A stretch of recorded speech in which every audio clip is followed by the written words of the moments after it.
3. Bab. Mana, emdi men Perverdigar, öz elçimni əvətimen. O, maňa yol hazırlaydı.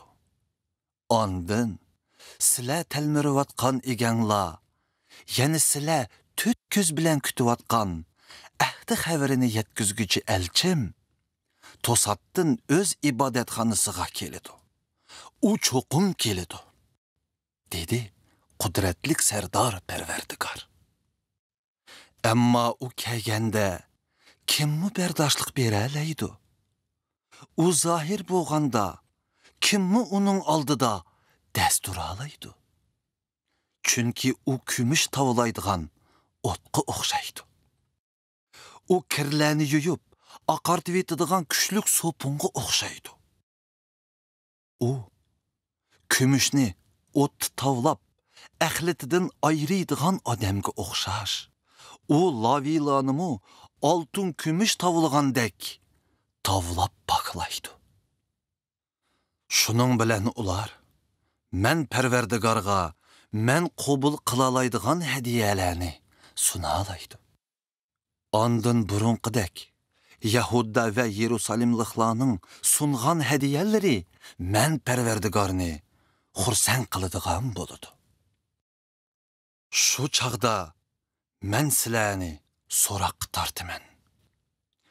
Mendan qo'rqmaydigan barliq baxshilar, zinaxo'rlar, saxta guvochilar, ishlamchilarning ish haqqiga qara sanaydiganlar, tul xotun, yetim yesirlarni xo'rlaydiganlar va musofirlarni bo'za qiladiganlardan hisob olaman.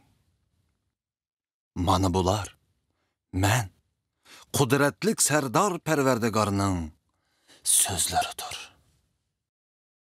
Men Perverdigar özgermesdirmen. Şu sebepten Yakup'nın evlatları boğan sizler veyran kılınmadınlar. Sizler ecdadınlar zamanıdın tatıp, menin emir permanlarımdın çetnep, onunla itaat kılıştın baş tatıp geldinlar. Emdi sizler menin yolumga qaytib kelinla. Men mu sizlerge qaytı yar bolay. Barak sizler, biz ezelden çetnep ketmegen tusak, qandaq qaytımız? Dep soraysizler.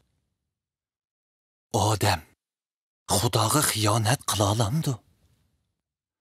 Der haqiqat, sizler maňa xiyonet qıldınlar.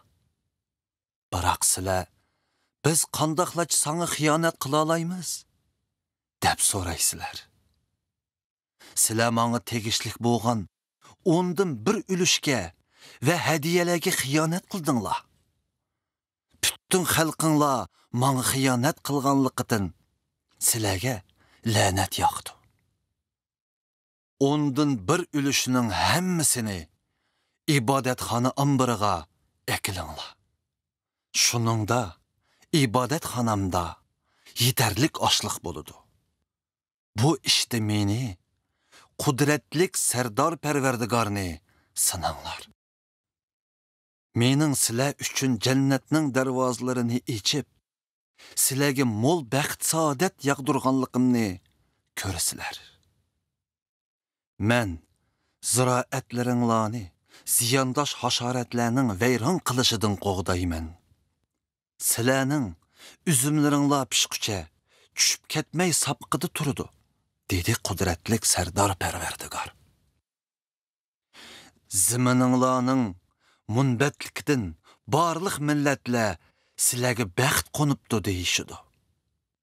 Mana bular men kudretlik serdar Perverdigarning sözleridir. Perverdigar mundaq deydi. Sizlar üstümdün yaman gap qildinglar. Amma sizlar mendin bu nemedeginin? Biz sana qandaq yaman gap qipdiq, dep soraysizlar. Sizlar yana Xudaga xizmat qilish behudda, biz onun emirleriga itoat qilib, yoki qudratlik sardor Parvardigorning oldida hasrat chekib, gunohlarimizga tövbe qilib, nemaga erishdik? Hozir takabburlar baxit tepib, yomonlik qilg'uchilar gullab yashnayotdi. Ular Xudoni sinab turib, yani qechib qutuldi-ku, deysizlar. Parvardigorga ixlosmanlar bu ishlar to'g'risida o'zaro paranglashdi. Parvardigor ularning so'zlarini quloq selib angladi. Parvardigorning huzurida uning ixlosmanlarining va uning nomining shon sharifini izdiguvchilarning ismi o'ralma putukka ro'yxat qilib bitilgandir. Qudratlik sardor Parvardigor shundoq deydi-ki, men hukmimni amalga oshiradigan kunda ular menga mansub bo'lib, mening qimmatlik o'z xalqim bo'ladi. Xuddi ota o'zining itoatlik bolasiga rahim qilgandek, menmi ularga rahim qilaman. Shu chaqda sizlar mening haqqoniy odam bilan razil odamni, menga xizmat qilgan odam bilan qilmagan odamni farqlandirganligimni bilib qolasizlar.